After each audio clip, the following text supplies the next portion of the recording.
होगा, जहां चाह है वहां राह है। जहां आप दिल से किसी चीज को चाहते हो वहीं पे आपको रास्ता मिलता है, राह मिलती है। और आपने पहला कदम उठा दिया है, आपने राह चुन ली है कि आपको सिविल सर्वेंट बनना है और तैयारी स्टार्ट करनी। और ये यकीन मानिए, ये जो आपने राहें चुनी है ये आपको मंजिल तक जरूर लेकर जाएंगे। टाइम जरूर लग सकता है पर आपको ये मंजिल तक जरूर पहुंचाएंगे। जैसा एक कोटेशन है कि ये राहें जो हैं, ये राहें मंजिल तक ले ही जाएंगी, हौसला रखो। ये राहें मंजिल तक ले ही जाएंगी, हौसला रखो। कभी सुना है अंधेरों ने सवेरों को ना होने दिया हो? क्या अंधेरा कभी सवेरे को होने से रोक सकता है? नहीं रोक सकता। इसीलिए अगर आप पूरा दृढ़ निश्चय होकर तैयारी करें तो कोई भी आपको सफलता प्राप्त करने से रोक नहीं सकता।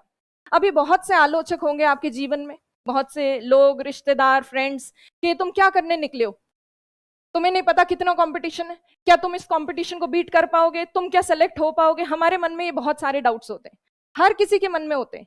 और जब दूसरे आसपास के लोग हम पे शक करते हैं या हमारी जो काबिलियत है उसको पहचानते नहीं है, तब हम भी थोड़े बहुत कई बार घबरा जाते हैं। पर आपको उससे घबराना नहीं। सबसे पहली चीज जो आपको याद रखनी है वो ये याद रखनी है कि अगर आप खुद अपने आप पे भरोसा नहीं करोगे तो दुनिया आप पे कभी भरोसा नहीं करेगी। पहले आपको खुद पे इतना भरोसा होना चाहिए कि आसपास के लोग आपके खिलाफ कुछ भी बोलें, आपकी कितनी भी आलोचना करें, आपकी तैयारी के दौरान बहुत कुछ होगा। आप घर जाओगे छुट्टियों में या इधर उधर जब जाओगे तो लोग कहेंगे ओहो 1 साल हो गया तैयारी कर रहा है, अभी तक कुछ नहीं हुआ। तो रिजल्ट इतना जल्दी नहीं मिलता, किसी को भी नहीं मिलता रिजल्ट इतना जल्दी। तो रिजल्ट के लिए आपको कड़ी मेहनत करनी पड़ती है, थोड़ा सब्र रखना पड़ता है, धैर्य रखना पड़ता है, तब जाके आपको रिजल्ट मिलता है। और एक व्यक्ति अपनी काबिलियत खुद ही पहचान के आगे बढ़ता है। अगर वो खुद अपनी काबिलियत नहीं पहचानेगा तो दुनिया उसकी काबिलियत को कभी पहचान पाएगी? कभी उसकी वैल्यू होगी जीवन में? हमारी वैल्यू हम खुद करेंगे तभी तो दूसरे लोग हमारी वैल्यू करेंगे। एक कहानी सुनाती हूँ आपको छोटी सी, एक पिता और पुत्र की कहानी। एक पिता थे, उनके पास उनका पुत्र आकर पूछता है कि पिताजी मेरा मूल्य क्या है, मेरी काबिलियत क्या है, क्या आप मुझे बता सकते हैं, मैं क्या करूं जीवन में। तो पिताजी उसको समझाने के लिए उसको एक पत्थर दिया पिताजी ने, और पत्थर देकर कहा कि बेटा ये पत्थर लेके तुम बाजार जाओ और बाजार में जाकर इस पत्थर को बेचो। और बेचते समय तुम्हें एक चीज का ध्यान रखना है कि तुम्हें बोलना कुछ नहीं। जो भी तुम्हें इस पत्थर का मूल्य पूछे उसके सामने बस आप ये 2 उंगलियां जाकर उसको दिखा दोगे। कोई भी आपसे पत्थर का मूल्य पूछे आपको सिर्फ ये 2 उंगली दिखानी। वो बाजार जाता है बच्चा, बाजार में जाकर उसे एक महिला जो है पत्थर खरीदने आती है, वो पूछती है इसका मूल्य क्या है। वो बच्चा बस 2 उंगलियां जो है अपनी दिखाता है। तो महिला जो है उस 2 से अंदाजा लगाती है क्या 200 रुपए का पत्थर है। तो महिला ने उसका अंदाजा लगाया कि चलो ये 200 रुपए का पत्थर है। वो बच्चा वापस भागकर पिताजी के पास गया और बोला पिताजी बाजार में किसी महिला ने इस पत्थर के दाम लगाए 200 रुपए। फिर पिताजी ने कहा अच्छा इसी पत्थर को लेकर तुम म्यूजियम जाओ, संग्रहालय जो होता है वहां जाओ। म्यूजियम गया वो बच्चा। म्यूजियम जाने पर उससे पूछा गया कि अच्छा ये पत्थर कितने में बेच रहे हो। उसने वापस 2 उंगलियां दिखाई और 2 उंगलियां दिखाने पर म्यूजियम वाला जो व्यक्ति था उसने कहा अच्छा क्या ये पत्थर 20,000 का है, क्योंकि म्यूजियम में, संग्रहालय में जो चीजें बेचने आते हैं वो महंगी होती है। तो उन्होंने कहा क्या ये पत्थर 20,000 का है। तो वो वापस गया बच्चा भागते हुए अपने पिताजी के पास और बोला कि पिताजी अब इस पत्थर के मूल्य जो है म्यूजियम के अंदर 20,000 रुपए लगाया गया है। फिर उसके पिताजी ने कहा अब ऐसा करो तुम बहुमूल्य पत्थर वाला जो व्यक्ति है, पत्थर खरीदने वाला जो व्यक्ति है उसके पास जाओ। वो प्रीशियस स्टोन्स खरीदने वाले व्यक्ति के पास गया और वहां जाकर वापस उसने पत्थर दिखाया और मूल्य पूछे जाने पर उसने 2 उंगलियां दिखाई। और वहां प्रीशियस स्टोन की दुकान में उसके पत्थर का मूल्य आंका गया 2 लाख रुपए। और वापस आकर उसने पिताजी से कहा इस बार मेरे पत्थर का मूल्य जो है 2 लाख रुपए आंका गया है। तो आपने देखा वो सेम पत्थर था, बाजार में उसका मूल्य अलग था, म्यूजियम में उसका मूल्य अलग था और बहुमूल्य पत्थर की दुकान पर उसका मूल्य अलग था। तो अलग अलग स्थानों पर अलग अलग मूल्य हो सकते हैं।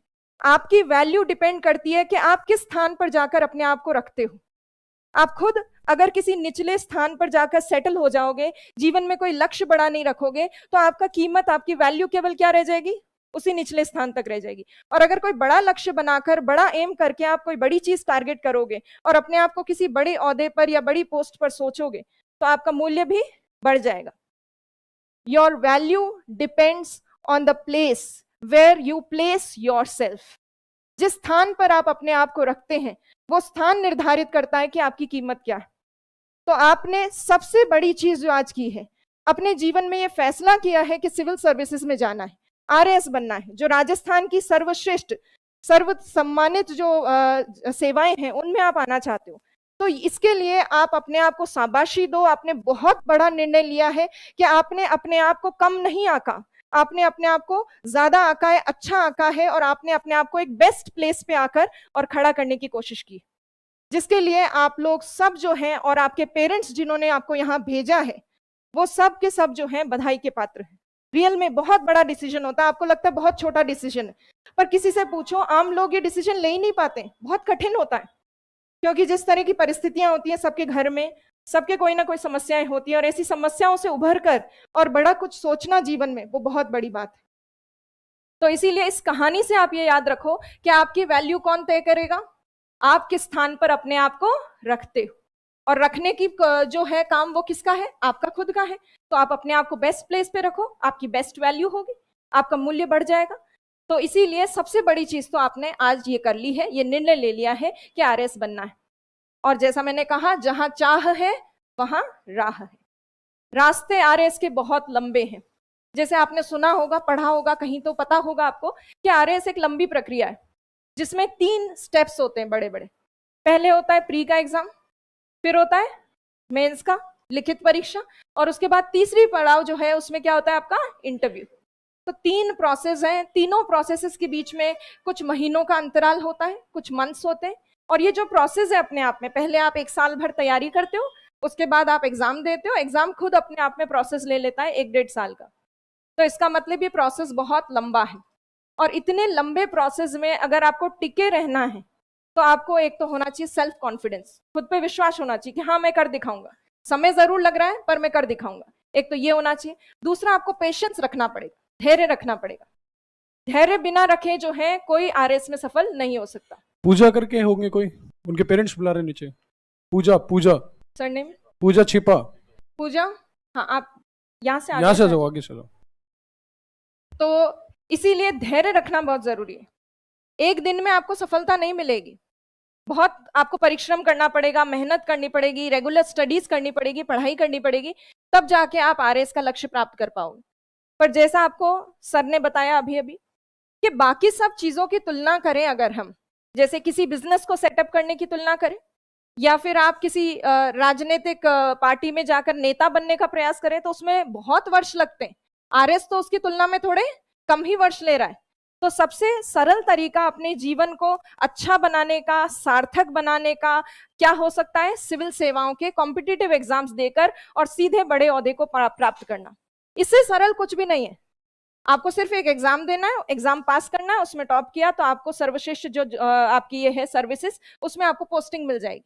तो है तो सरल ही दूसरे चीजों की तुलना में, पर सफर लंबा है। अगर आप ये सोचकर आए हैं कि एक ही दिन में आरएस बन जाऊंगा, तो ऐसा संभव नहीं है। आपको प्रकृति से, नेचर से कुछ सीखना चाहिए। नेचर आपने देखा होगा अपने आप में बहुत सी चीजें सिखाता है, हालांकि हम उस चीज को कभी नोट नहीं करते। एक तो जो नदी है, नदी में निरंतरता होती है, निरंतर बहती रहती है। वैसे ही आपको अपनी स्टडीज जो है, अपनी पढ़ाई, उसको निरंतर रखना है, कंसिस्टेंसी होनी चाहिए। दूसरी चीज जो नेचर, प्रकृति हमें सिखाती है, वो ये है कि एक दिन में कोई बदलाव नहीं होते, बदलाव होने के लिए समय लगता है। जैसे आपने कोई बीज लिया और किसी पौधे का बीज जो है आपने मिट्टी में डाला, और आप ये उम्मीद करो एक ही दिन में पेड़ उग जाए और एक ही दिन में जो है उस पर फल लग जाए, ये संभव नहीं है। धीरे धीरे होती है सब चीजें। तो धीरे धीरे होने के लिए आपके पास पेशेंस होना चाहिए, धैर्य होना चाहिए। धैर्य होगा तो चीजें आराम से धीरे धीरे हो जाएंगी। आपको पता है, एक स्टेप लेते हैं हमें दूसरा स्टेप क्लियरली दिखने लगता है, दूसरा लेते हैं तो तीसरा दिखने लगता है, तीसरा लेते हैं चौथा दिखने लगता है। इसी तरह से धीरे धीरे हम पहुंच जाते हैं हमारी मंजिल तक। तो धीरे धीरे बढ़ना होगा आगे, और धैर्य के साथ बढ़ना होगा, पर मेहनत आपको कंटिन्यू करनी पड़ेगी। कोई अगर ये कह ले कि बिना मेहनत के आरएस बन सकते, तो ऐसा नहीं। स्मार्ट स्टडी करो, सिलेबस ओरिएंटेड स्टडी करो, पर करनी तो पड़ेगी, पढ़ना तो पड़ेगा। तो पढ़ने का लक्ष्य बनाकर आए हो और आपको पूरा ये पता है कि हाँ आप इतनी मेहनत कर लोगे, तो आपको कोई सफल होने से रोक नहीं सकता। आपको पता है, अगर आप चमकना चाहते हो अपने जीवन में, लाइफ में अगर चमकना चाहते हो, चमकते सितारे बनना चाहते हो, तो चमकने के लिए थोड़ा घिसना तो पड़ेगा। बिना घिसे तो कोई भी चीज चमक नहीं सकती। तो घिसना पड़ेगा, मतलब मेहनत करनी पड़ेगी, परिश्रम का कोई विकल्प नहीं है। और कुछ लोग जो किस्मत पे रोते हैं कि मेरी किस्मत में ये नहीं है, मेरी किस्मत में वो नहीं है। किस्मत कुछ नहीं होती। आप अगर परिश्रम करो तो परिश्रम ही आपकी किस्मत के दरवाजे खोल देगा। परिश्रम ही आपकी किस्मत के दरवाजे की चाबी है। इसीलिए आप अगर मेहनत करें, पढ़ाई करें रेगुलर, तो आपको आरएस बनने से कोई नहीं रोक सकता। Never give attitude, never give up attitude जो होता है वो आपको सफलता तक लेकर जाता है। कभी भी बीच में थक हार के हमें अपने लक्ष्य को छोड़ नहीं देना है, हमको निरंतर प्रयास करते रहना है, तभी आपको सफलता प्राप्त होगी।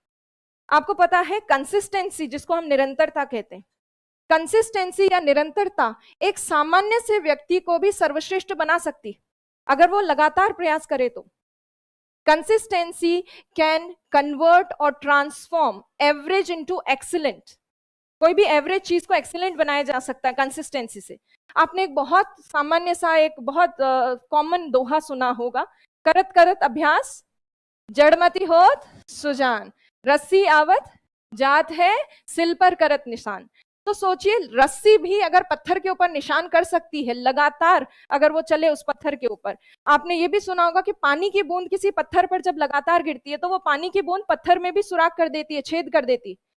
तो हम लोग भी कर सकते हैं, आप लोग भी सफल हो सकते हो अगर आप निरंतर प्रयास करो। निरंतरता का मतलब क्या है यहाँ पे? कंसिस्टेंसी का मतलब क्या है? कंसिस्टेंसी का मतलब है, आप अगर ये सोचें कि मैं एग्जाम से 2 दिन पहले 24-24 घंटे पढ़ूंगा, रातों को सोऊंगा नहीं और एग्जाम में परफॉर्म करके मैं आरएस बन जाऊंगा, तो ऐसा संभव नहीं है। कैसे किया जाए इसको? तो करना कुछ नहीं है, डेली जो आपको पढ़ाया जाता है उसको आप कंसिस्टेंटली, निरंतरता से रोज रिवाइज करें। रोज 4-5 घंटे, 6 घंटे भी डेली के अगर आप पढ़ लेंगे तो आपके लिए काफी अच्छा होगा, आप सफलता को प्राप्त कर पाएंगे। ये नहीं है कि एक दिन में आप 24 घंटे पढ़ लो, 20 घंटे पढ़ लो और चमत्कार हो जाएगा। एक दिन में चमत्कार नहीं होता, डेली डेली डेली थोड़ा थोड़ा थोड़ा थोड़ा पढ़ते हो तो उससे चमत्कार होता है, उससे चीजें क्लियर होती।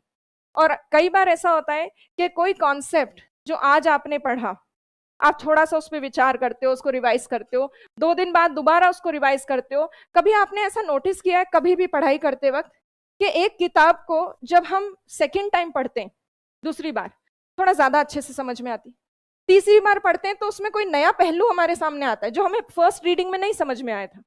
तो अगर आप कंटिन्यूअसली रेगुलर स्टडीज करोगे, एक ही चीज को 10 बार रिवाइज करोगे बजाय के 10 चीजों को एक एक बार रिवाइज करने के, तो आप आसानी से सफल हो पाओगे। एक चीज को 10 बार पढ़ना है बजाय के 10 चीजों को एक एक बार पढ़ने के, क्योंकि एक चीज को 10 बार पढ़ने से वो हमें ज्यादा अच्छे से समझ में आती है।